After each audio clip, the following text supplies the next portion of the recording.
Thank you, Joel, for the kind introduction and for the invitation. It's great to be here. My thanks are for the Cohen Foundation to organizing this and supporting a big effort in Lyme disease, which has been sorely needed.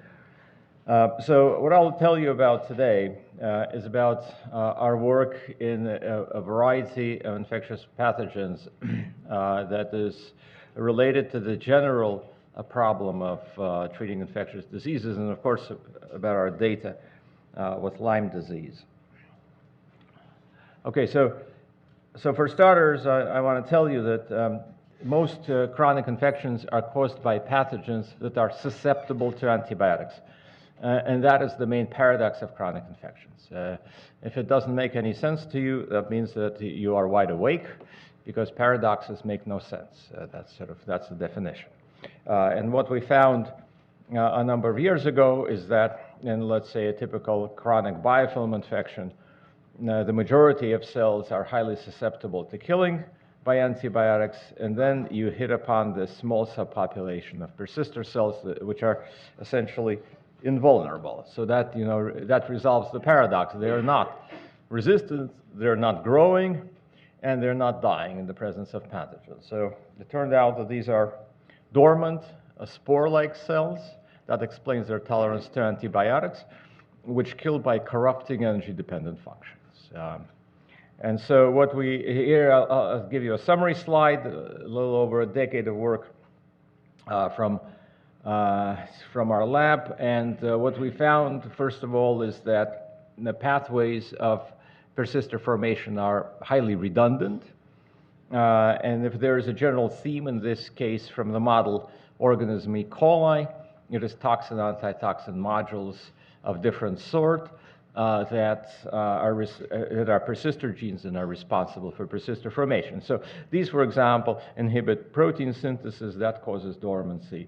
The interferase type toxins cleave mRNA, that causes dormancy. And then this pathway, which was described by Toby Dorr, a grad student who's now at Cornell, although not in New York, right, on the undergraduate campus.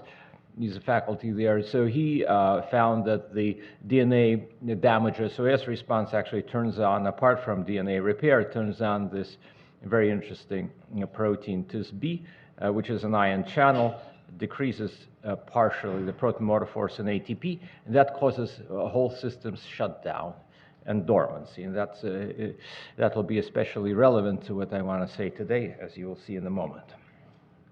Okay, so armed with that information, we decided to see what happens with persister formation in gram-positive bacteria. We took Staph aureus. It also has toxins, antitoxins, only 3 of them. We knocked them out. This is work by Brian Conlon, who's now at faculty at Chapel Hill. And what he found is that here's a stationary state killing with antibiotic. There's absolutely no difference between wild type and toxins, antitoxin knockout. It's the same in exponentially growing cells. So what we learned over a decade of work was completely irrelevant, right? So for understanding persisters in gram-positive bacteria, so we had to start from scratch.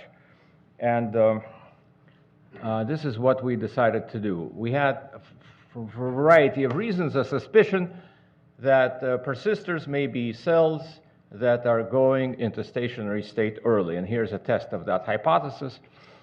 We have this promoter of arginine deaminase, which is expressed in stationary state.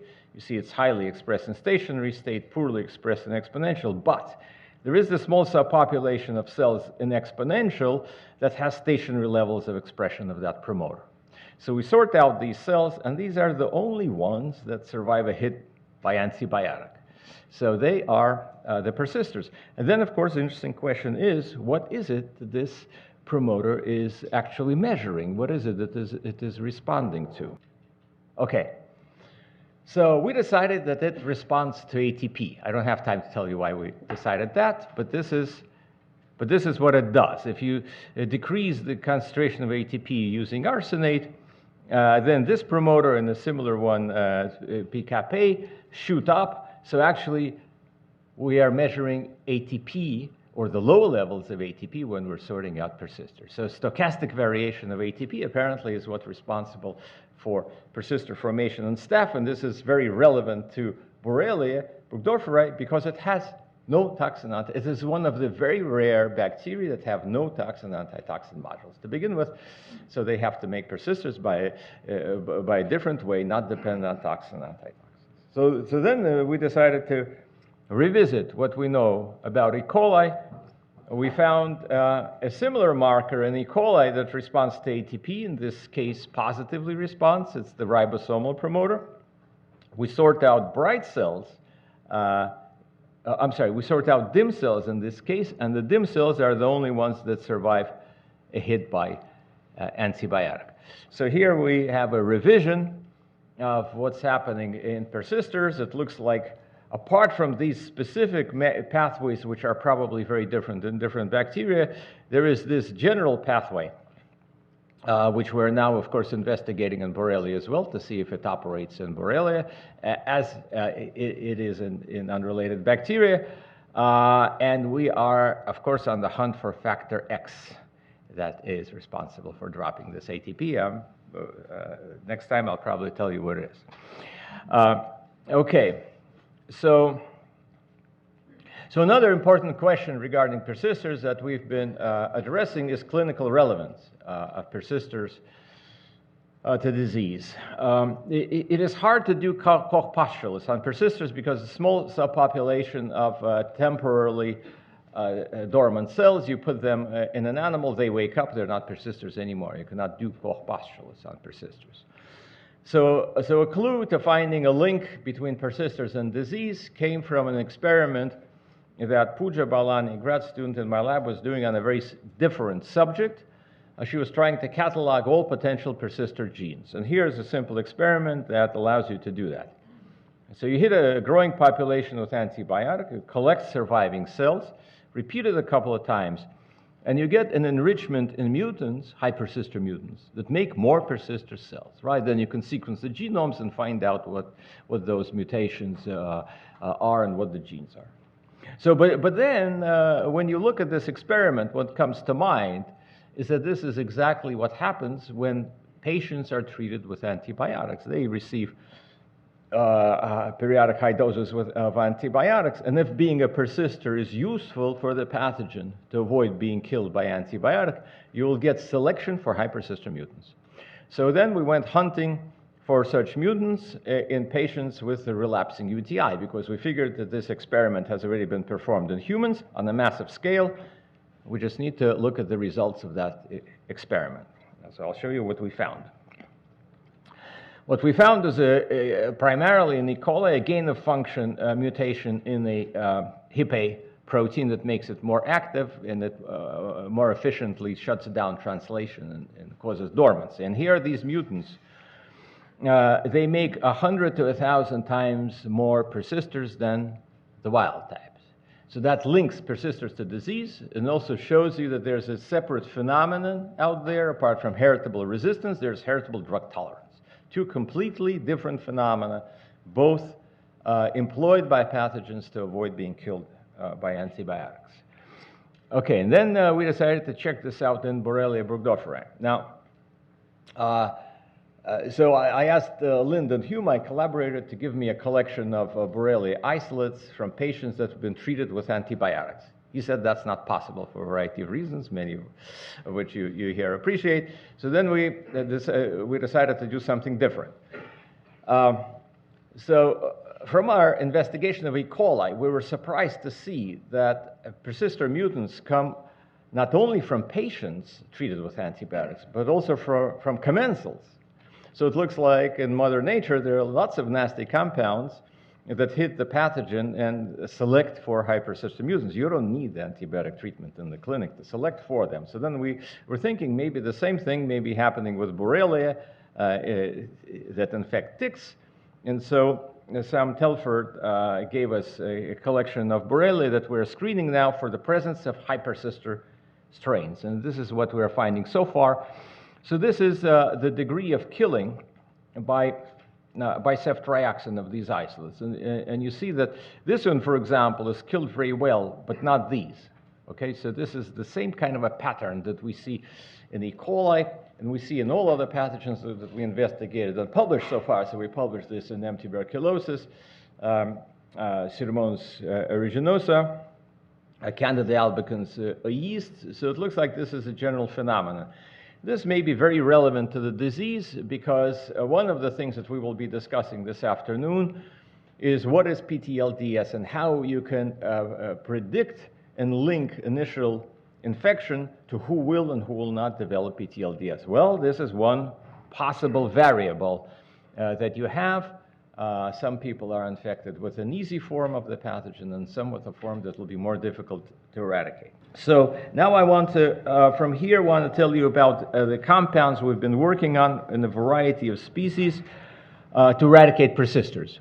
I'll start with one compound that we identified, and this is in an effort to eradicate biofilm infections of Staph aureus. Now, eradicating persisters, as you may imagine, is a difficult proposition because these are dormant cells. As I told you, they're not killed by existing antibiotics. And the pathways of their formation are redundant. That means you don't have a drug target, right? So it looks like a perfect dead end for us. But one thing that comes to mind when you see that nature came up with a perfect defense, nature usually comes up with a way against that perfect defense, right? So we started looking among natural products, asking the question, did Mother Nature bother to evolve an anti-persister compound?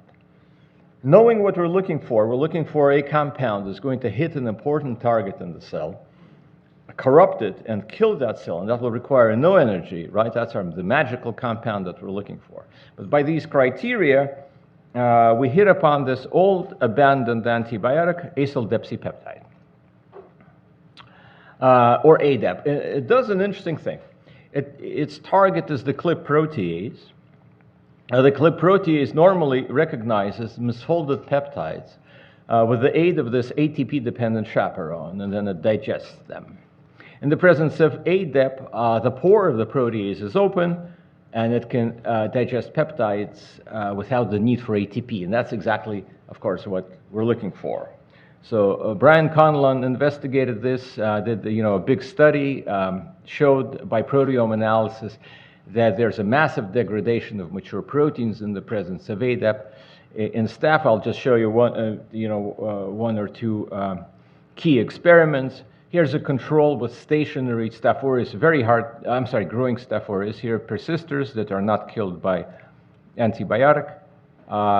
And if you add ADEP, you get complete sterilization. So that was the first time we saw sterilization of an infection in a test tube, and that was pretty exciting. And then, of course, we did that in an animal model of incurable biofilm infection. This is a neutropenic mouse. Incurable thigh infection, regular antibiotics don't do much. ADEP completely sterilizes. We add rifampicin or another partner antibiotic to prevent the rise of resistant mutants. And so we got a sterile mouse, and this we are developing now. Hopefully it will move into the clinic. So this is encouraging, but unfortunately ADEP has no activity against Borelia. So here we had to start again from scratch, as you often start in microbiology. And we were looking for vulnerabilities of this pathogen. We have ourselves a list of vulnerabilities. And one thing that is helpful is that the genome is small, so it doesn't have a lot of tricks up its sleeve. The Borelia actually doesn't with its small genome. So one thing that we were surprised to find is this. If you look at persister formation so here's the growth of the culture. So it grows exponentially, then it reaches stationary, non-growing state. And during the time of growth, you can take samples exposed to antibiotics and find out how many cells survive. Those are your persisters. Persisters shoot up from early exponential through mid-exponential. So here the culture stopped growing, right? And there's considerable killing, especially at earlier stationary state, by amoxicillin and by ceftriaxone, enormous killing of stationary state. These are cell wall-acting antibiotics. They're not supposed to kill non-growing cells. We've never seen that before, with any pathogen. So we were very surprised. Why is it that cell wall-acting antibiotics are killing an ungrowing cell? So we decided to investigate this. This is work by Wendy Wu in my lab. She's probably somewhere here. So here, first of all, you see how different antibiotics kill stationary cells. Doxycycline, ceftriaxone, much better. Vancomycin actually is a terrific anti-Borelia compound. Okay, so that is also something to keep in mind. But it does not sterilize. But still, enormous killing. So here is an experiment showing you label incorporation, fluorescent label incorporation into peptidoglycan. This is growing Borelia. The green label incorporates, of course, especially you see lots of label at the ends. And this is stationary. And you see that there is significant label incorporation into stationary cells. Here's the middle of the cell. So in the middle of the cell, lots of incorporation of peptidoglycan. This is an ungrowing culture, but it continues to synthesize peptidoglycan, and that's apparently why it is vulnerable. Here is a quantitative measure of that same experiment. So here is, by comparison, Staph aureus. Growing Staph aureus, very little label incorporation to stationary Staph aureus. And here's Borelia. Here's Borelia log. Not that much of a difference in Borelia stationary. So here is the interesting vulnerability, the anomaly of this pathogen that we should definitely exploit. Okay, so the other thing that we've been thinking about is how can we eradicate persisters completely with something like a cell wall-acting antibiotic. This is work by Bijay Sharma. She's now a postdoc in Lyndon Hughes' lab. So the simple idea was to hit the population with antibiotic. Persisters survive. And then you wash away the antibiotic, allow persisters to wake up, but not to repopulate the population. And you hit it with antibiotic again. And of course, since they woke up, there are less of them. So you get a drop. You repeat it 2 more times, and you get complete sterilization, right? With a compound that itself does not sterilize. We did that because, of course, we were thinking that in the body, the drug will be cleared from the system, and if you can hit upon the correct pulse dosing, you can probably eradicate a chronic infection with a compound that does not necessarily itself sterilizes. So we're now doing this experiment in mice, and we're following to see if we achieved complete eradication, and hopefully, if that works, we can do that in humans as well. Okay, apart from that, the last thing that I'm going to tell you about is that we have also a drug discovery project. This is also a work that is performed mainly by Wendy Wu. So we have a screen for compounds that inhibit growth of Borelia. We started with a pilot screen. Now we screened a couple of several such pilot screens now make up a bigger one. And our initial hits were, reasonably 0.45% hit rate. So we were looking for compounds that specifically act against Borelia, don't act against other bacteria. If you do that, that gives you an immediate advantage, because then that is a strong indication that your compound is not going to be toxic, because we usually do not have that kind of a target. So with that logic, we found something interesting. Apart from these 20 compounds, we found this compound. It also showed up and was published recently in a screen that was performed by the Stanford group of Rajadan and his co-authors. So here's this compound. This is Disulfiram. Normally, Disulfiram is used to treat alcoholism. Well, it doesn't treat it, right? But it kind of prevents people from drinking alcohol. Right, because it's anti-abuse. It's called anti-abuse because it inhibits this step in ethanol degradation. On the way from ethanol to acetate to carbon dioxide and water, there is this nasty compound acetaldehyde, which is toxic, and it is detoxified by acetyl dehydrogenase, acetaldehyde dehydrogenase. And that's what the disulfiram inhibits, so you get a horrible hangover. And, you know, it's unlikely that you're going to drink alcohol a second time. Disulfiram is highly active against Borelia burgdorferi, has no activity against other pathogens that we tested, so it's specific against Borelia. And here, if you look at this ranking of antibiotics, here is very interesting. Disulfiram completely sterilizes Borelia burgdorferi. It kills persisters. We are looking into the mechanism of this. This is quite unexpected. But the compound is, of course, approved. It's very safe. And so we're gearing up to do mouse studies to see if we can cure a mouse of Lyme disease. And then this becomes a very interesting candidate to treat Lyme in people. Okay, so with that, thanks to my team, to my collaborators, and to support, and I thank you for listening. I'll be very loud. Jim, could you perhaps hypothesize as to why Borelia is particularly targeted with this pathway, with this drug? Does it, you know, what is it? Is it alcohol producer or something? That's an excellent.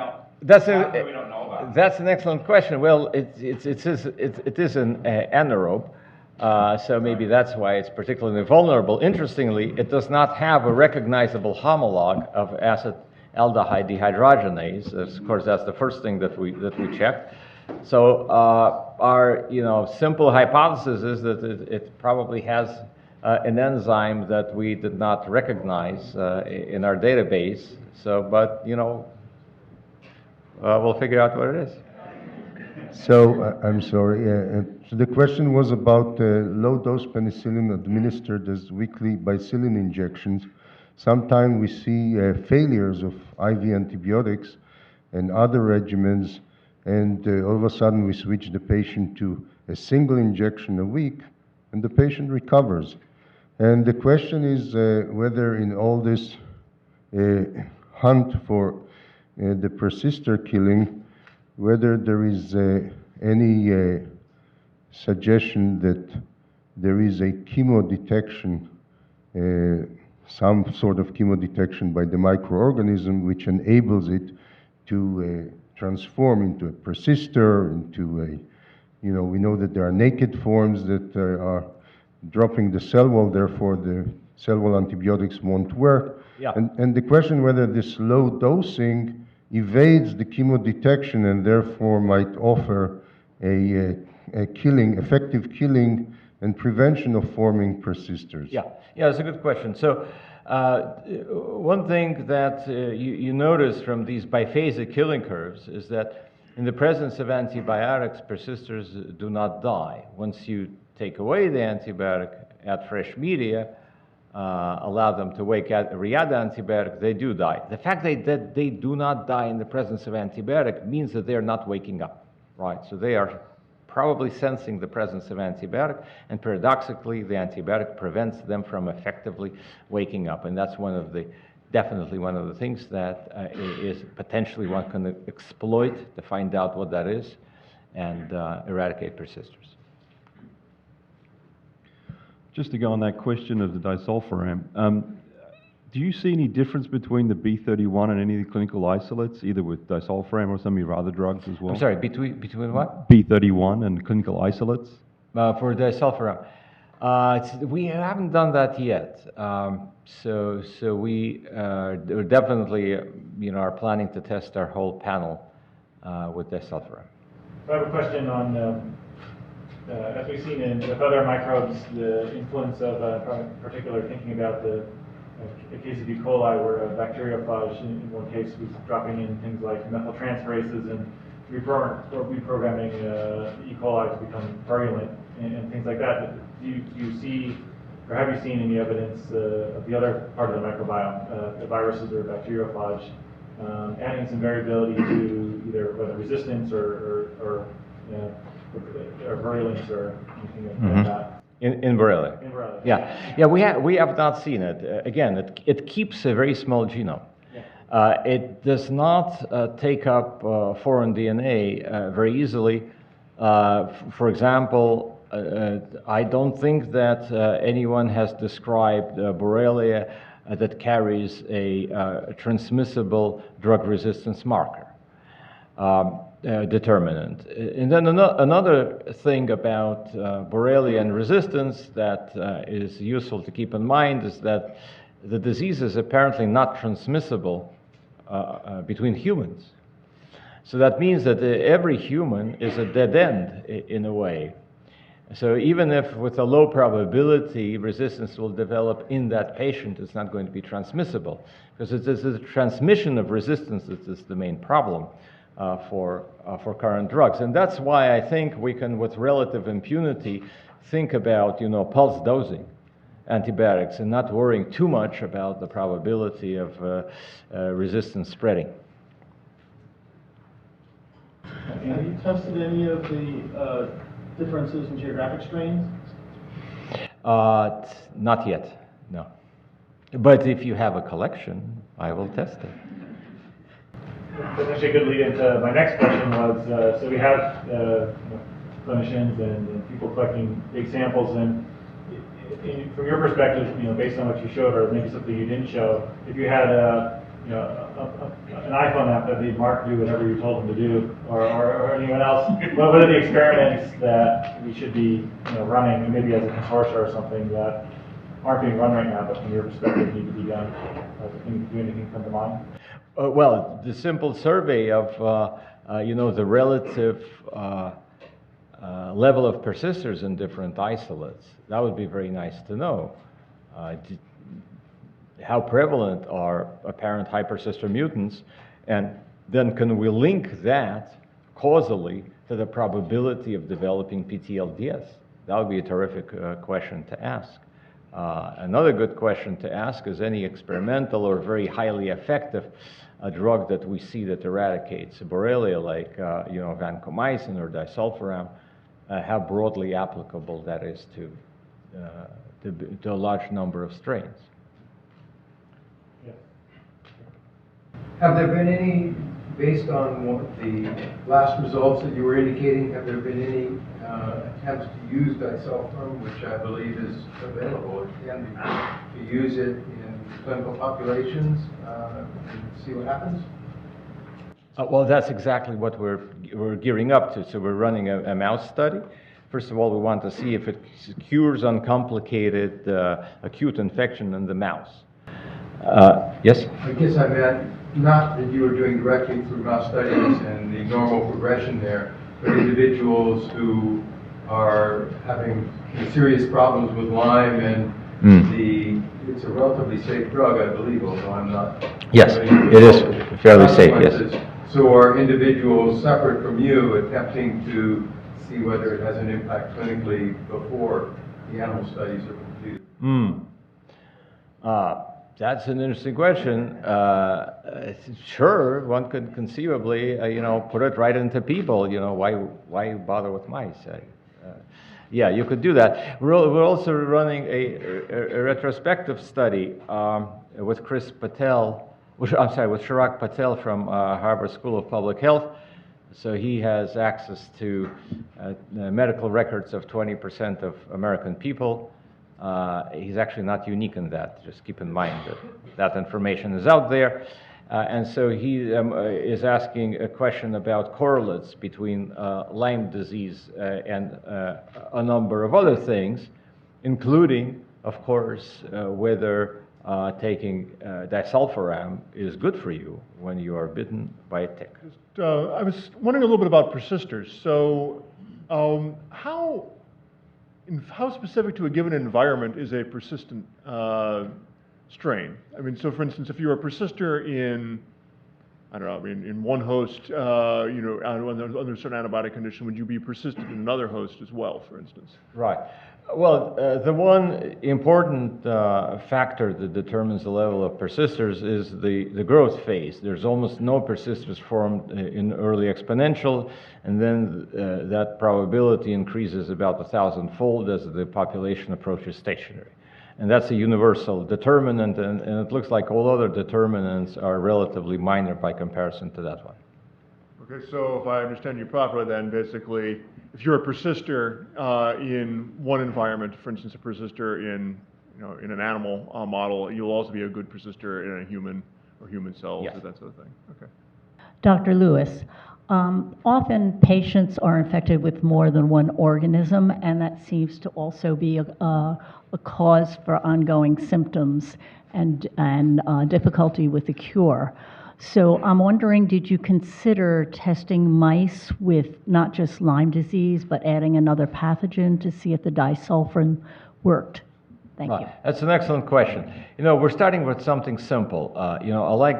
So Joel likes to work with massive data and very complex systems. I like to work with one thing at a time, right? So probably that's why we're collaborating with Joel. But we'll certainly add that once we figure out what's happening in a simpler system. Thank you. Not every day we get the opportunity to have somebody of your caliber talking to clinicians, and there are, several perhaps mythologies in Lyme treatment, and I want perhaps your authoritative statement to break down those mythologies. For example, the Lyme community has been talking for ages about cysts and cyst busters. Are these the persisters? Yeah, that's a complicated question. We are investigating that now, but I think we have also an afternoon panel where we will be discussing, things like you are alluding to, breaking down barriers, and what are really the questions, the burning questions, or the unanswered questions that we need to attack. So we'll probably do all that later today. Thank you. Since we have a little time, I guess another question on here. From the work, I know you focus very much on the microbe, but what sort of hints or hypotheses are coming up in terms of even from a drug administration standpoint, modulating the host immune system, or the role of the host immune system in the progression of the disease? Yeah, sure. So we gave that a considerable amount of thought.